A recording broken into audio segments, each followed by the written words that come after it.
Hi dear students, let's start a new session with a new chapter, excretory product and their elimination. നമുക്ക് അതിലെ കുറച്ച് questions കൂടെ പോവാം.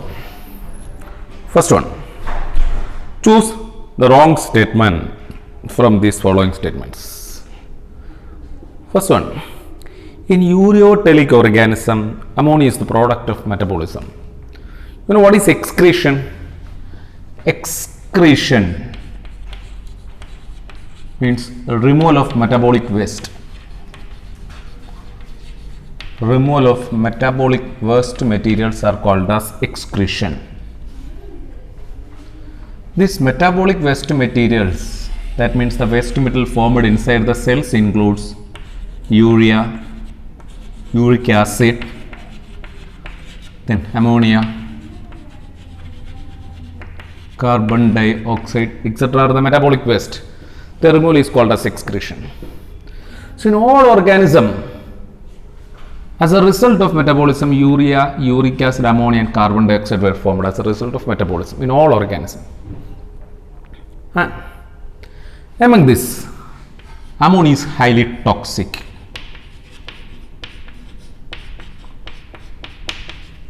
Highly toxic, highly soluble,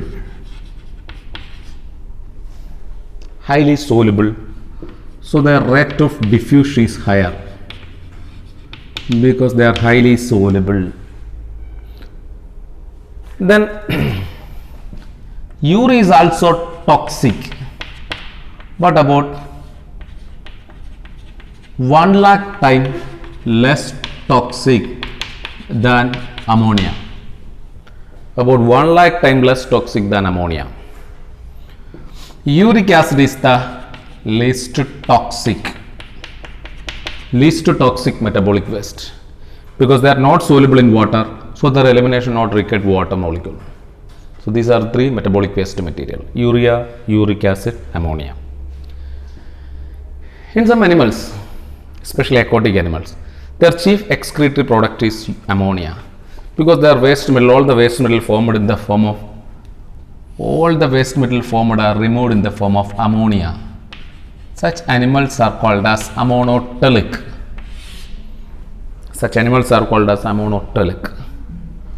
That means their metabolic waste are mainly removed in the form of ammonia. This ammonotelic includes, example,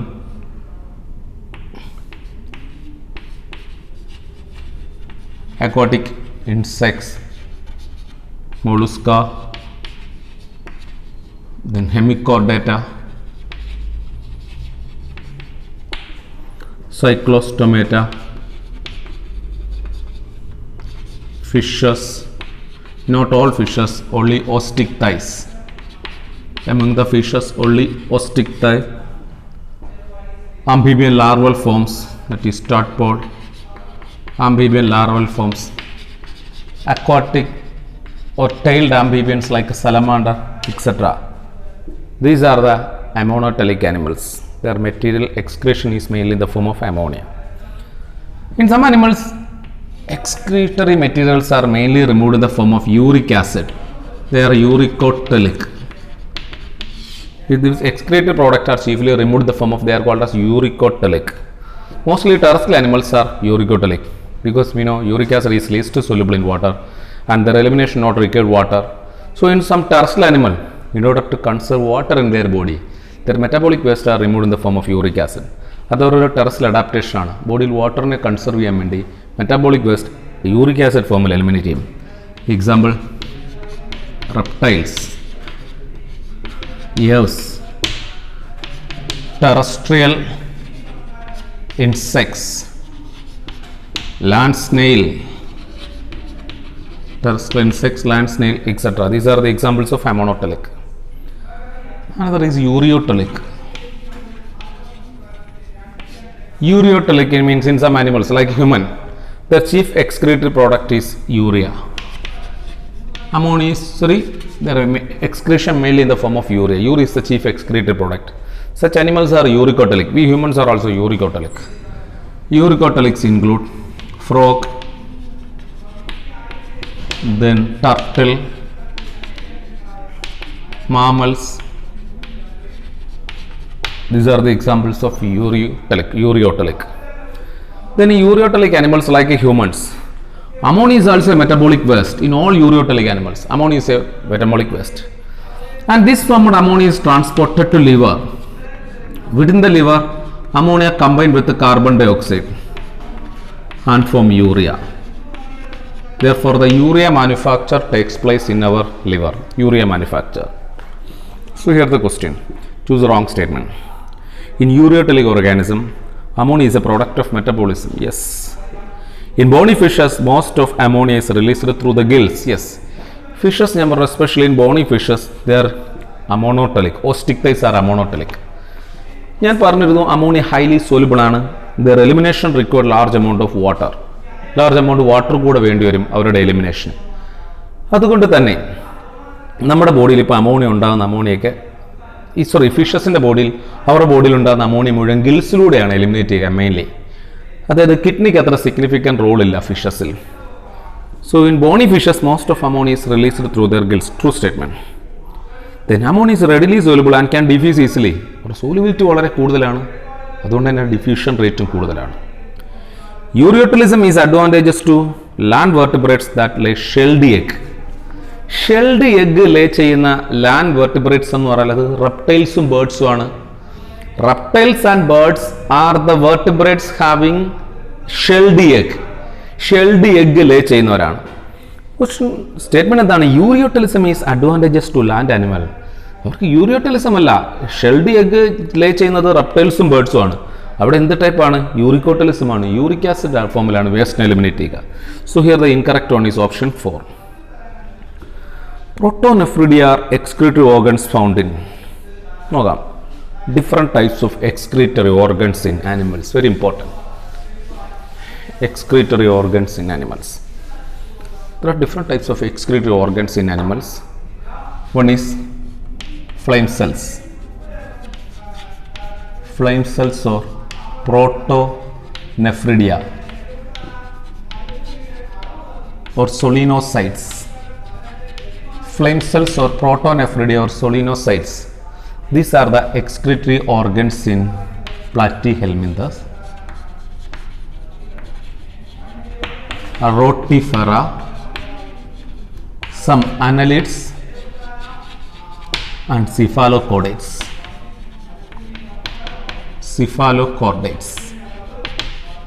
Platyhelminthes, Rotifera, annelids and some cephalochordates having flame cells or protonephridia or solenocytes for excretion. Another one is nephridia. Nephridia, excretory organs in annelids. Malpighian tubule. Malpighian tubules in insects. Malpighian tubules. Then coxal glands in spider, scorpion. Coxal glands in spider, scorpion. Green glands in prawn. Okay. Then proboscis glands. Proboscis glands in hemichordates. Proboscis glands in hemichordates. Then kidneys are the excretory organs in vertebrates. Kidneys are the excretory organs in vertebrates like reptiles, fishes, amphibians, reptiles, birds and mammals. So here protonephridia are the excretory organs found in flatworms, yes, Rotifera, then lancelet, that means cephalochordate. So all of this, answer option for all of this. Which one of the following correctly explain the function of specific part of human nephron? What is nephron? Structural and functional unit of kidney. Structural and functional unit of kidney called as nephron.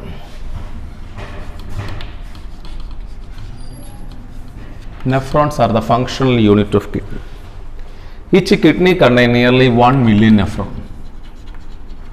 Nearly 1 million nephron in each kidney. And this nephron have two parts. glomerulus and renal tubule.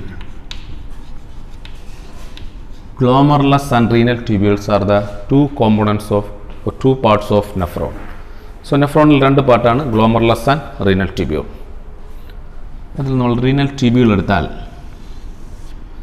this is renal tubule.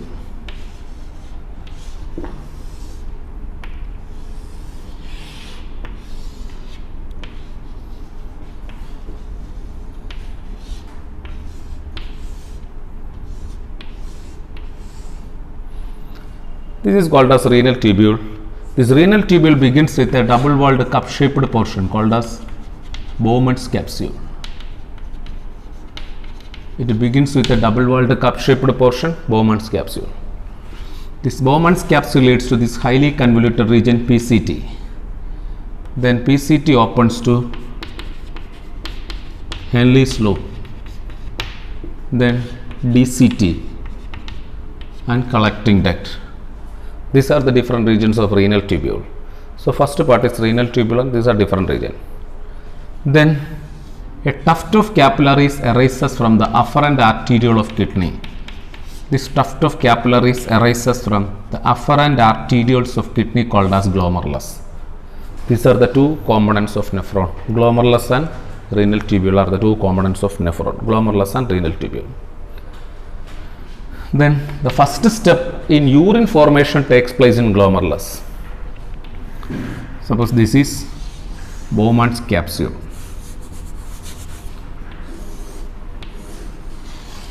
This part from Bowman's capsule. This is the inner cup of Bowman's capsule. This inner wall of Bowman's capsule formed of simple squamous epithelial cells.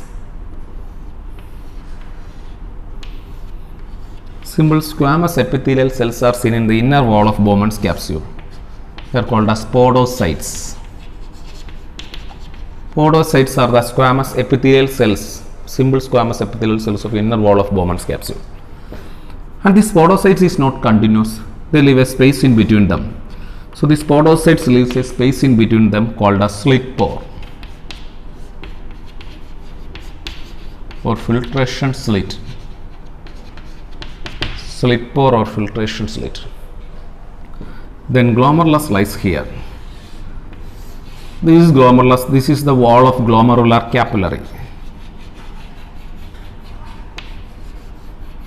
This is the wall of glomerular capillary.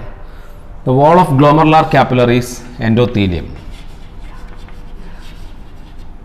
That endothelium is highly porous. And between these two membranes, the basement membrane is there. So when the blood reached here, because of the high blood pressure, the pressure pushed the components of blood into renal capsular space of Bowman's capsule. The blood pressure pushed the blood from blood to this capsular space. This is called as ultrafiltration. So the high glomerular blood pressure causes the filtration. The high glomerular pressure causes the filtration through three membranes. The high glomerular blood pressure causes the filtration called as ultrafiltration. It takes place through three membranes, through the endothelium of glomerular capillary, basement membrane and the epithelium of Bowman's capsule. Through this membrane, the ultrafiltration takes place. As a result, the filtrate are formed in the renal capsular space. Now this filtrate called as glomerular filtrate. Now this filtrate is called as glomerular filtrate. This glomerular filtrate contain all the components of blood. It is nothing but it is equivalent to blood. This glomerular filtrate contain all the components of blood. So this glomerular filtrate is blood without blood corpus cells. That means RBC, WBC, platelets. Blood corpuscles are absent and also it is absent in plasma proteins. So this is ultrafiltration. Here the filtrate are formed. This filtrate is called as glomerular filtrate. This glomerular filtrate contain all the components of blood except blood corpuscles like RBC, WBC, platelets and plasma proteins. Okay. And this glomerular filtrate, this is the initial filtrate, it is isotonic to blood.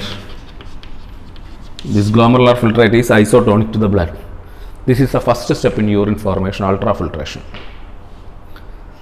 And the filtrate passes through the PCT. About 70 to 80% of water is absorbed in PCT. 70 to 80% water. So water absorbed here. About 70 to 80% of electrolytes absorbed here. So not only water, water absorbed, electrolytes absorbed. Almost all nutrients absorbed here. All nutrients now absorbed. Then bicarbonates absorbed here.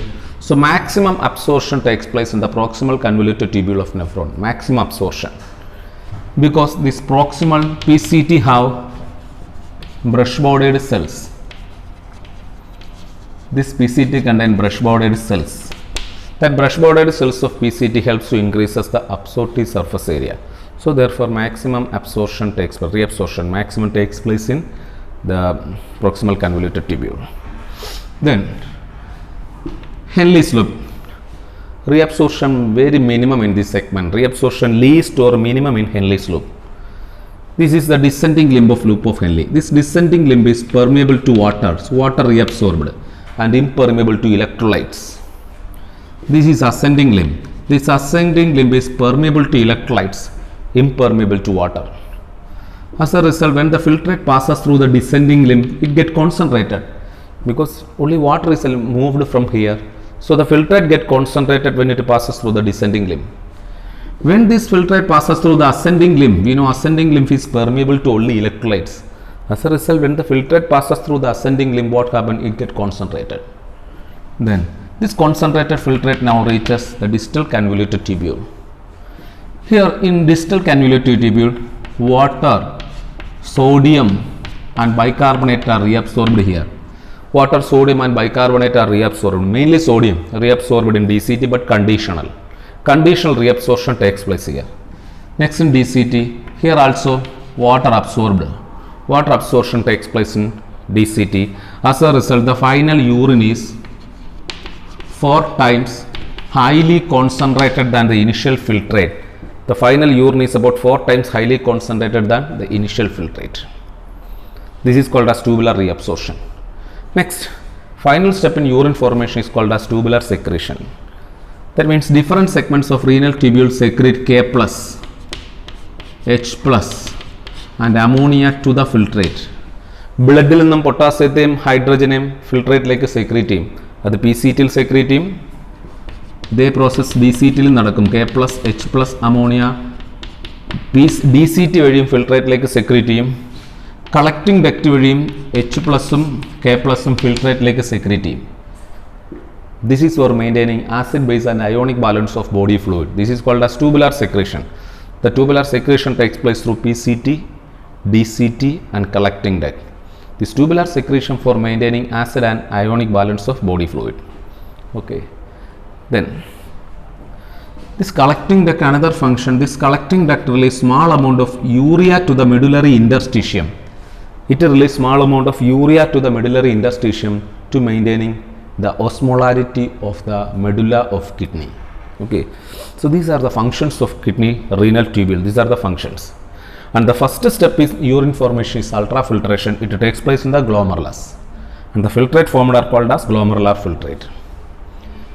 In our kidney, about 1200 ml blood transferred to the kidney per minute for filtration.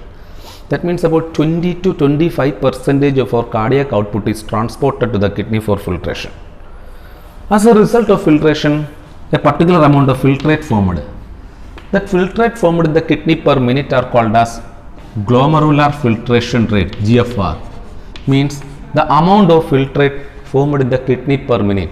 The amount of filtrate formed in the kidney per minute are called as glomerular filtration rate or GFR. This GFR is about 125 ml per minute.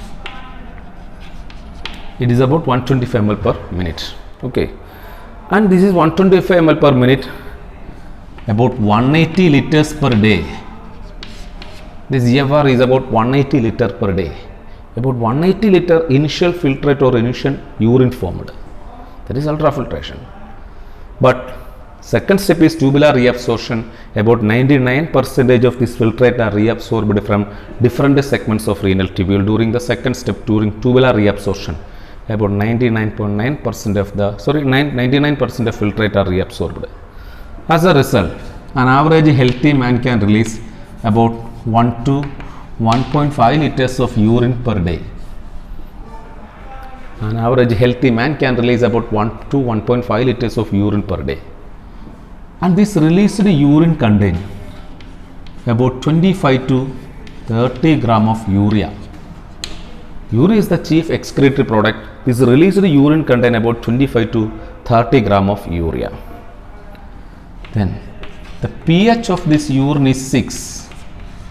That means it is slightly acidic. Its pH is 6. It is slightly acidic. Then this urine analysis gives some information about the metabolic disorders in our body, like example glycosuria. Excess presence of glucose in blood are called as glycosuria. Presence of glucose in blood called as glycosuria. Then ketonuria. Ketonuria is the presence of ketone bodies in urine. These two are the indicative of diabetes mellitus.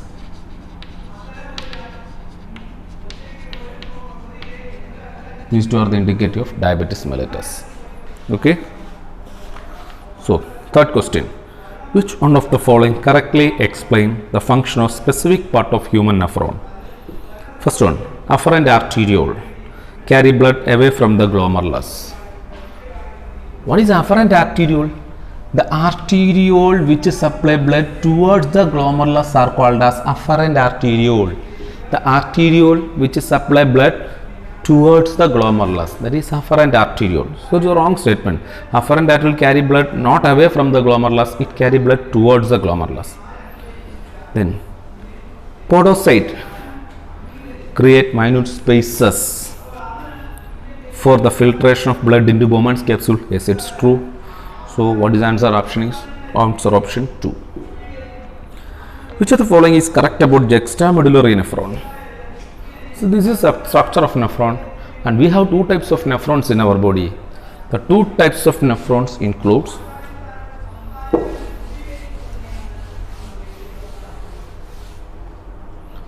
one is cortical nephron. Two types of nephron. First one is cortical nephron.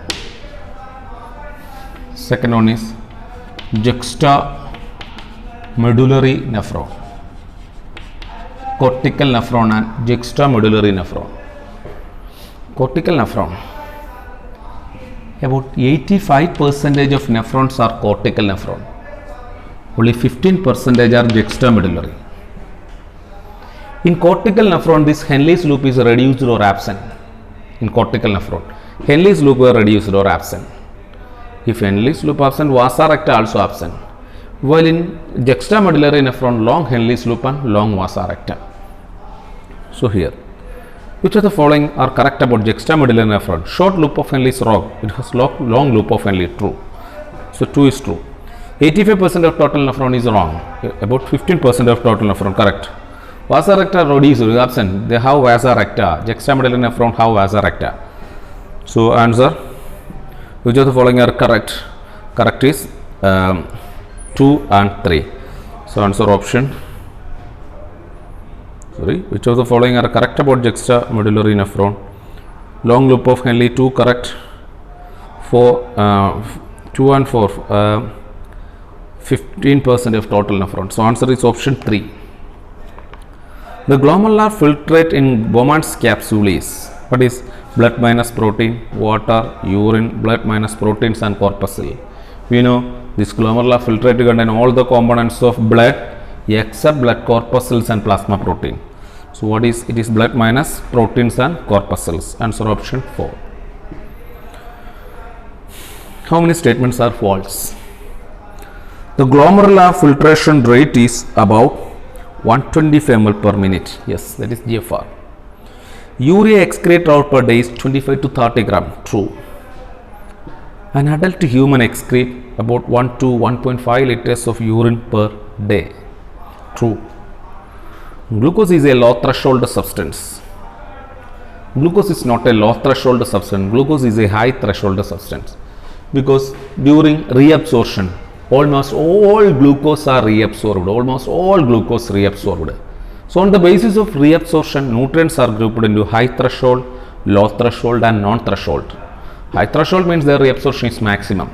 Low threshold, their reabsorption is very least. Non-threshold, they are not reabsorbed. And glucose are high threshold substances. Their reabsorption is maximum. Okay. So glucose is not a low threshold substance, a high threshold substance. Substance like glucose, amino acid, sodium, etc. in the filtrate are reabsorbed passively. Wrong. Substance like glucose, amino acid, sodium, they are absorbed actively by using energy. Whereas the water reabsorbed actively. Wrong. Whereas water reabsorbed passively in the initial segment. Okay. So how many statements are false? Here D and E are false. That means 2 statements are false. Which option? Option 2. Which of the following statement is not true? Collecting duct plays a role in the maintenance of pH and ionic balance. Collecting duct play a role in the maintenance of pH and ionic balance. Yes, this collecting duct secrete H plus and K plus ion to the filtrate. Thereby, it helps in maintaining ionic as well as acid-base balance of body fluid. Second, DCT function in sodium-potassium homeostasis. Yes, DCT reabsorbs sodium and secrete potassium. So it helps in maintaining sodium-potassium homeostasis. True. 20% of the blood pumped out by the ventricle reaches the brain. Wrong. Because about 20 to 25% of the blood pumped out by the ventricle in a cardiac cycle reaches the kidney for filtration, not to the brain. So the wrong statement is option 3. Which of the following statements are true or false? Glomerular filtrate is hypertonic solution. Wrong. The initial filtrate, the glomerular filtrate is isotonic to the blood. They are not hypertonic. They are isotonic to the blood. Filtrate in the PCT is isotonic. Yes. This filtrate in the PCT is also isotonic. The filtrate get diluted as it move down through the descending limb. It is a wrong statement. The filtrate get not diluted. The filtrate get concentrated when it passes through the descending limb. So it is a wrong statement. C is a wrong statement. The filtrate in the DCT is hypotonic. True. Normal urine is 4 times concentrated. Yes, normal urine 4 times concentrated than the initial urine. So here A true. Sorry, A false, B true, A and C are false statements. B, D are true, A and C are false statement. Answer option 1. Which of the following statements are correct? Ascending limb of loop of Henle is permeable to water. See, ascending limb is not permeable to water. It is permeable to electrolytes and impermeable to water. So which of the following statements are correct? Ascending limb of loop of Henle is permeable to water. Wrong. Ascending limb is impermeable to water and it is permeable to electrolytes. Then tubular cells secrete substances like H plus, ammonia, K plus. Yes, നമ്മൾ പഠിച്ചാണ് tubular cells ഇവിടെ secrete ചെയ്യുന്നു, ഇവിടെ secrete ചെയ്യുന്നു, ഇവിടെ secrete ചെയ്യുന്നു. Tubular cells secrete H plus, NH, ammonia to the filtrate. Correct ആണ്. There is maximum reabsorption in Henle's loop. Wrong. Reabsorption is very minimum or least in Henle's loop. Conditional reabsorption of sodium occurs in DCT. Yes, it depends on some condition. The condition like, suppose when the blood pressure decreases, when the GFR decreases, or when the blood volume decreases, the hormones like ADH, the hormones like aldosterone, etc. act on this DCT and increases the reabsorption. So it is conditional. When our body requires this water as well as electrolyte, then only the reabsorption takes place in DCT. So it is conditional. Conditional reabsorption takes place. PCT helps in maintaining ionic balance of the body fluid. Yes, PCT also helps in maintaining ionic as well as acid-base balance of body fluid by secreting K plus, H plus and ammonia to the filtrate. So which of the following statements are true? 2, 4 and 5. 2, 4 and 5. So answer option 4. Fourth statement. Fourth option. Then match the following. Let's see the regulation by kidney.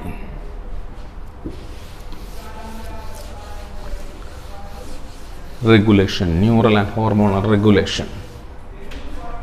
Regulation includes our kidney. We have osmoreceptors of our blood. Osmoreceptors. The osmoreceptors of our blood are highly sensitive to the change in blood volume. They are highly sensitive to the change in blood volume or change in blood pressure, change in blood volume, change in blood pressure or change in ionic concentration, etc. When blood volume decreases, a fall in blood volume, this osmoreceptor stimulate hypothalamus. So a fall in blood volume, this osmoreceptor stimulate hypothalamus. Hypothalamus sends signal to posterior pituitary gland or neurohypophysis. Sends signal to posterior pituitary gland or neurohypophysis. Then this posterior pituitary gland release the hormone ADH, or it is called as vasopressin. ADH or vasopressin. This ADH or vasopressin act on the later part of renal tubule. The later part of renal tubule like a DCT and collecting duct, and increases reabsorption. Increases the reabsorption of water. Water is reabsorbed from renal tubule. Thereby, it reduces the loss of water through urine. Thereby, it reduces the loss of water through the urine, or it reduces diuresis. Diuresis means loss of water through the urine. So it reduces diuresis. Hence the name antidiuretic hormone. Hence the name antidiuretic hormone or ADH. Okay, antidiuretic hormone, or it is also called as ADH. What happens if this ADH is deficient in the body? If ADH is deficient, what will happen? There is excess loss of water through the urine. That condition is called as diabetes insipidus.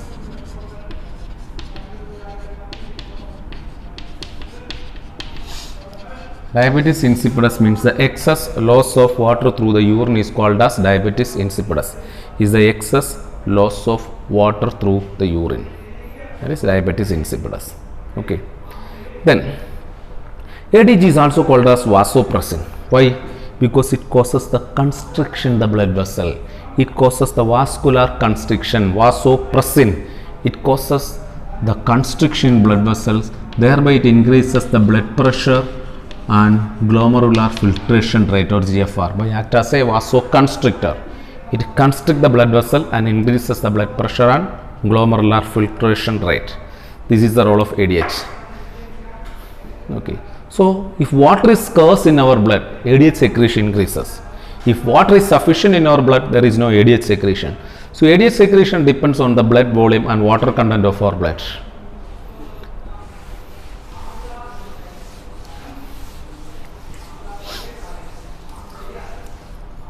Another regulation in our excretory system, another regulation includes regulatory mechanism in our excretory system is juxtaglomerular cells, JG cells. The juxtaglomerular cells of our kidney are highly sensitive to the change in blood volume, glomerular blood pressure and change in GFR. They are highly sensitive to the change in glomerular blood volume or decrease in glomerular blood volume, decrease in glomerular blood pressure and decrease in GFR. They are highly sensitive. Say fall in GFR when the glomerular filtration rate decreases. A fall in GFR stimulates the juxtaglomerular cells. A fall in GFR stimulates the juxtaglomerular cells. These juxtaglomerular cells to release renin. A fall in GFR stimulates the juxtaglomerular cells to release renin. This renin function, this renin act on a inactive blood protein, angiotensinogen, is an inactive blood protein, angiotensinogen. It is formed in liver. Not only this angiotensinogen, all the plasma proteins are formed in liver. So this renin act on the inactive blood protein angiotensinogen and activate this angiotensinogen to angiotensin 1. So this is the role of renin. Renin act on angiotensinogen and convert this angiotensinogen to angiotensin 1. Then this angiotensin is 1 is converted to angiotensin 2. Angiotensin 1 converted to angiotensin 2 by the enzyme ACE, angiotensin converting enzyme. ACE, angiotensin converting enzyme secreted by the lungs. Angiotensin converting enzyme secreted by lungs act on this angiotensin 1 and convert this angiotensin 1 to angiotensin 2. This angiotensin 2 is a vasoconstrictor. It acts as a vasoconstrictor, causes the constriction in blood vessels. So this angiotensin 2 being a vasoconstrictor, it increases the blood pressure. So it increases blood pressure. When blood pressure increases, the GFR will also increases. When blood pressure increases, the glomerular filtration rate will also increases. GFR will also increases. So here is the role of angiotensin. One more function of this angiotensin 2. This angiotensin 2 stimulate the zona glomerulosa. The zona glomerulosa of adrenal cortex. It stimulates the zona glomerulosa of adrenal cortex. So angiotensin 2 stimulates the zona glomerulosa of adrenal cortex. Then as a result, this adrenal cortex, zona glomerulosa of adrenal cortex secrete the hormone aldosterone. The zona glomerulus of adrenal cortex secrete the hormone aldosterone. Aldosterone or mineralocorticoid. Aldosterone or mineralocorticoids. This aldosterone or mineralocorticoid act on aldosterone or mineralocorticoid act on DCT. It act on DCT. Increases reabsorption of sodium. Increases the reabsorption of sodium. Then secretion of potassium. Reabsorption of sodium, then secretion of potassium. When sodium reabsorbed, water will also reabsorb. Reabsorption of water. When sodium reabsorbed, water also reabsorbed. What happened? When water reabsorption means blood volume increases. When blood volume increases, blood pressure increases and GFR will also increases. As a result, blood pressure increases, GFR will also increases. This is called as regulation by at juxtaglomerular cells renin, angiotensin and aldosterone. This system is called as renin, angiotensin, aldosterone system. This is called as RAS, renin, angiotensin, aldosterone system, or RAS. Okay. Then another role. Here, this angiotensin and aldosterone increases the reabsorption of sodium. So this aldosterone, renin, angiotensin, aldosterone causes hypernatremia. Hypernatremia increases the blood sodium level, and hypokalemia decreases the blood potassium level. Hypokalemia and hypernatremia. Okay, so this is called as RAS. But this RAS system, when this RAS system increases, the blood pressure increases. When this blood pressure abnormally increases, the heart gets stimulated. This increased blood pressure stimulates heart, particularly atrium of heart. Atrium of heart gets stimulated. Increased blood pressure stimulates the atrium of heart.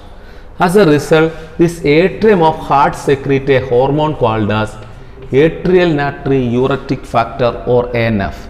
Atrium of heart secretes a hormone is called as atrial natriuretic factor, or ANF. This ANF is antagonistic to RAS. It is opposite to RAS. That means this ANF function, it inhibits renin, thereby decreases blood pressure.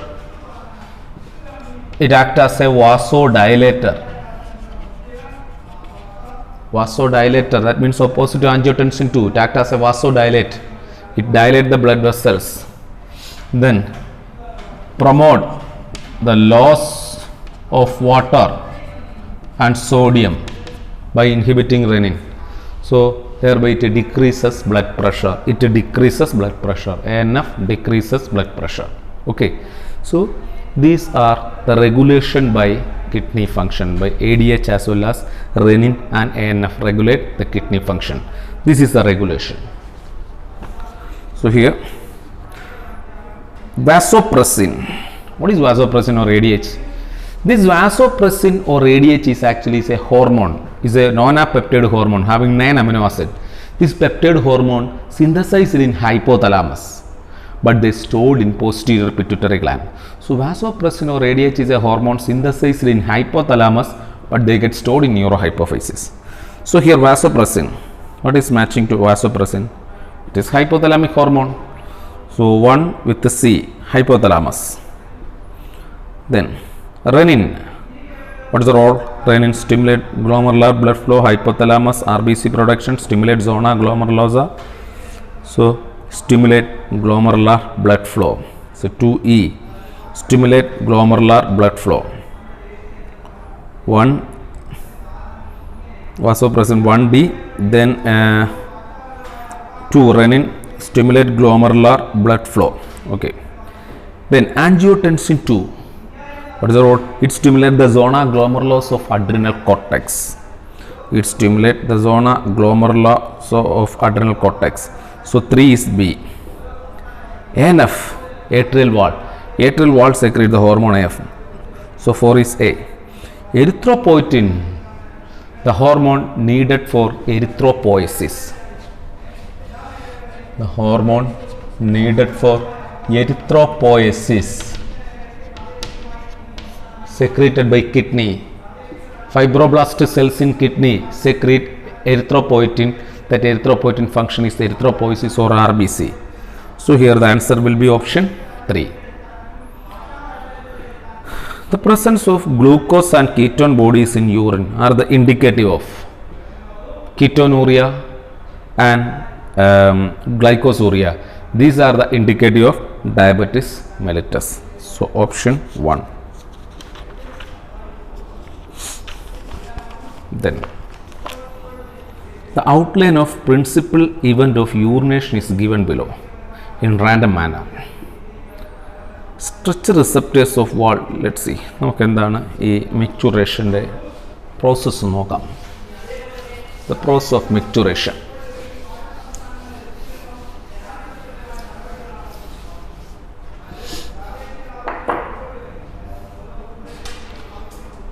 Here, suppose this is urinary bladder. Urinary bladder and urethra. Opening between urinary bladder and urethra is regulated by a sphincter muscle. This is urethral sphincter. At resting stage, this urethral sphincter is in contracted stage. Resting the contract urethral sphincter.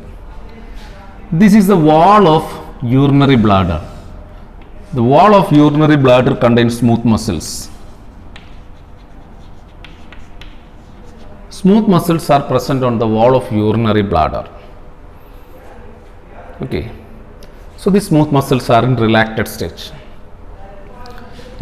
The inner layer of urinary bladder have stretch receptors. Stretch receptors are there.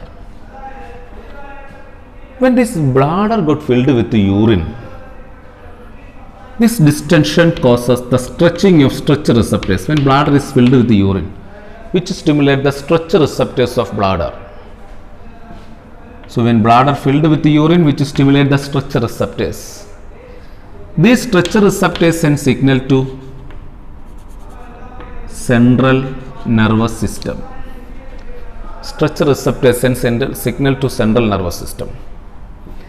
Central nervous system send a motor signal. Central nervous system send a motor signal to the smooth muscles of urinary bladder and urethral sphincter. Smooth muscles of urinary bladder and urethral sphincter. And its result, smooth muscles of urinary bladder contracted. Smooth muscles contracted create high pressure in urinary bladder, and this urethral sphincter relaxes. What happens? It opens.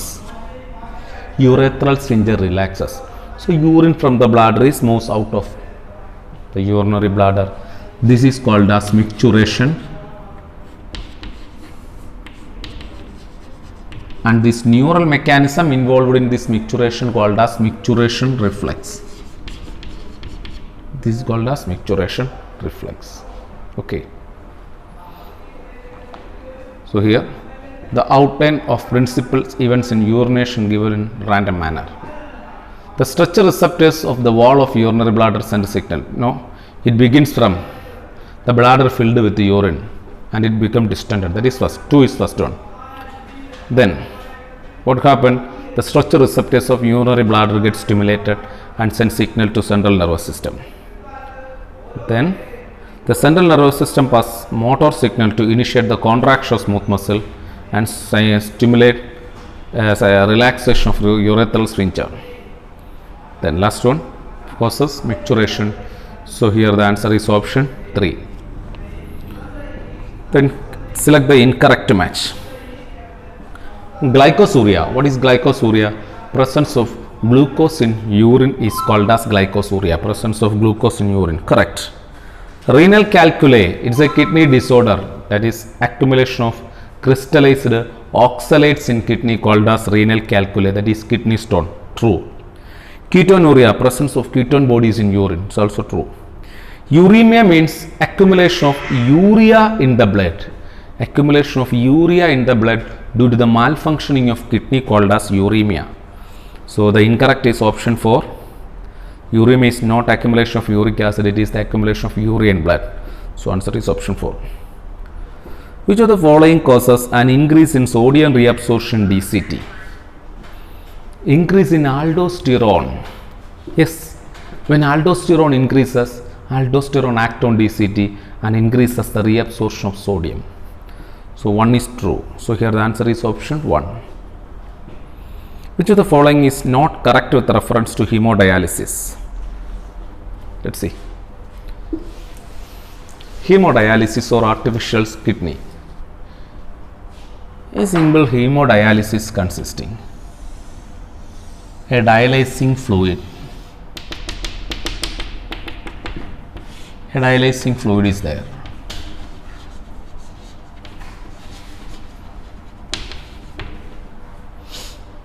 Then cellophane tube.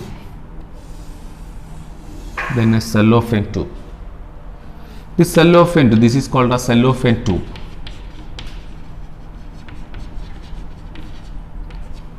This cellophane tube is covered by cellophane membrane.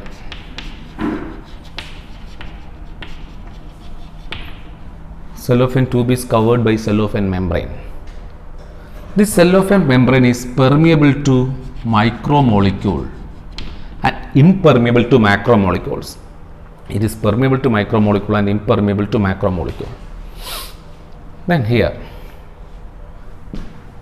the blood is drained from suitable artery of the patient for dialysis. Blood is drained from suitable artery, and this blood is allowed to pass us through this cellophane tube in this dialyzing chamber. And prior to this dialysis, this cellophane tube like pass cheyyunnadinu mumbai, the heparin added to the blood. In order to prevent the blood clotting, heparin is added to the blood. Now the blood is allowed to pass us through this cellophane tube. But when the blood passes through the cellophane tube, the fluid surrounding that is the dialyzing fluid, the fluid surrounding that cellophane tube contain all the components of blood except nitrogenous waste. It contains all the components of blood except the nitrogenous waste materials like urea. But that nitrogenous waste present in blood. So this fluid is equivalent to the blood. The only difference, nitrogenous waste seen in blood which is absent in the dialyzing fluid. What happened? The nitrogenous waste like urea are diffuses to this dialyzing fluid. Now the blood is cleared from nitrogenous waste or metabolic waste, that is artificial filtration. Then after dialysis, this blood is returned to the patient body through the suitable veins. And before transported back to the vein, antiheparin added to the blood. Antiheparin added to the blood. This is a simple form of dialysis. So which of the following is not correct with reference to hemodialysis? Hemodialysis done in patients having uremia. Yes, kidney failure ഉള്ളവർക്കാണ്. Heparin is added prior to dialysis. Dialysis മുമ്പായിട്ട് heparin add ചെയ്യുന്നു for preventing blood clotting. Cellophane membrane is impermeable to macromolecule. Yes, അത് micromolecule permeable, macromolecule impermeable ആണ്. Blood is pumped back through the suitable artery after dialysis is wrong. Blood is pumped back through the suitable vein. Vein വഴിയാണ് തിരിച്ചു കൊടുക്കുന്നത്. So answer is option 4. Then the figure you can show human urinary system with the structure labeled A to D. Select the option which is correctly identify them and give their characteristics or functions. Here A is adrenal gland, B is renal pelvis, C is cortex, C medulla, D cortex. B pelvis, broad funnel shaped space inner to the hilum directly connected to loop of Henle, wrong. C medulla, inner zone of kidney contain complete nephron. C cortex contain only glomerulus, Bowman's capsule, PCT. Then B cortex, outer part of kidney, do not contain any part of nephron, wrong. Then A adrenal gland, yes, located at the anterior part of kidney. Yes, kidney anterior portion ആണ് കാണുക. Secrete catecholamines like adrenaline and noradrenaline which stimulate glycogen breakdown, correct. So answer option 4. Read the following statement A to D. The collecting duct do not constitute any part of uriniferous tubule. The collecting duct do not constitute any part of single uriniferous tubule. Yes. Then in human, each kidney has 2 million nephron, wrong, nearly 1 million. Diameter of afferent arteriole is smaller than that of efferent arteriole. Yes. No, afferent arteriole have a large diameter. It's a wrong statement. Podocytes present in the outer parietal cells of Bowman capsule is wrong. Inner layer. How many of the above statements are right? See here, the true statements are only one, the first statement. Then the ability of producing hypertonic urine in human beings generally depends on It is depends on the length of Bowman's capsule. The length of Henle's loop. Henle's loop helps to concentrate, or Henle's loop always help to maintain a higher osmolarity in the medullary interstitium. Because of the higher osmolarity in the medullary interstitium, large amount of water reabsorbed from collecting duct and the final urine will become concentrated. So the concentration of urine is depends on the length of Henle's loop. So answer is option 3, length of Henle's loop. If Henle's loop were absent from mammalian nephron, which of the following would be expected? The urine will become more diluted because this Henle's loop is needed for to concentrate the urine. So what happened? The urine will be more dilute. Option 4. Select the mismatched pair. Lungs release carbon dioxide and water. Small amount of water also released through the lungs. Matching. Liver produce bilirubin. Yes. Pseudoriferous gland means sweat glands in our skin is called as pseudoriferous gland. Releases lactic acid. Yes. Micturition causes relaxation smooth muscles of bladder is wrong. Micturition causes a contraction of smooth muscle and relaxation of urethral sphincter.